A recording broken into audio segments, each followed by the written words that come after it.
Je parlais aujourd'hui avec un frère Charit, un ami précieux pour nous tous, que nous connaissons bien, John Charit, un homme exceptionnel. Il m'a dit, « Frère Branham, je t'ai souvent entendu dire que tu viendrais un jour vivre dans l'Ouest. » Et j'ai répondu, « Oui, le dernier lien qui me rattachait à l'Est est rompu, ma mère.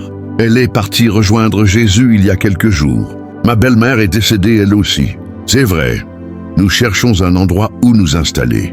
Et si par hasard, nous nous retrouvions près de Tucson ou de Phoenix, si le Seigneur nous y conduisait, je ne voudrais surtout pas fonder d'église. Non, monsieur, je ne ferai pas cela, mais je suis missionnaire. Et quand je serai arrivé, j'aime aller d'église en église avec une telle communion fraternelle et avoir. Je pense que vous avez de belles églises ici. Et nous avons plein d'églises. Il suffit de les remplir, de les rendre accueillantes. C'est tout. C'est ce dont nous avons besoin. Oui, il suffit de faire ça. Car lorsqu'on fonde une nouvelle église, peu importe l'endroit, il est inévitable qu'elle attire un peu de monde ici et là. Et ce n'est pas la bonne chose à faire. Si le Seigneur me guidait, je tiens à ce que les frères sachent que ce ne serait pas pour fonder une autre église. Je ne le ferai absolument pas. Vous voyez, ce serait simplement pour venir ici partager la communion avec chacun d'entre vous, sans exception, et passer un bon moment dans le Seigneur. Nous pourrions aller un peu plus loin, chercher les gens et les amener à l'église. L'église change. Nous voyons que nos églises changent. Réellement, nous changeons plus ou moins, je parle, maintenant de façon universelle. Au point que nous sommes semblons nous intéresser plus au fait d'avoir beaucoup de gens qu'au fait d'amener les gens au salut.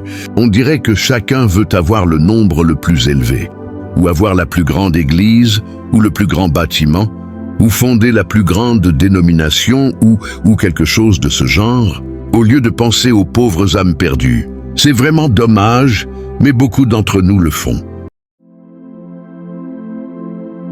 Ne me dites pas le contraire. J'habite à Tucson, en Arizona. Je suis arrivé là-bas il y a 3 ans.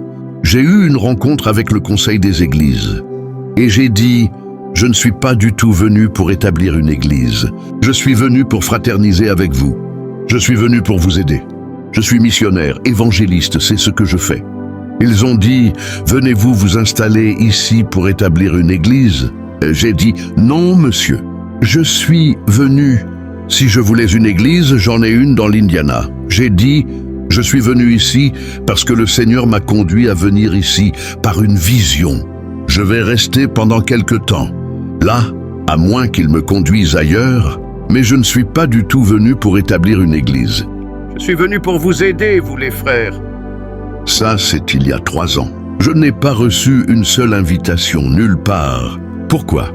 Parce qu'ils se sont réunis tout de suite après et qu'ils ont dit que tout homme qui me ferait venir derrière sa chair, qu'ils excommueraient ce prédicateur-là. Voyez? Pourquoi? Ils s'appuient sur leur propre intelligence. Certainement, ceux-là, ce sont les soi-disant, ils se forment leur super intelligence des choses.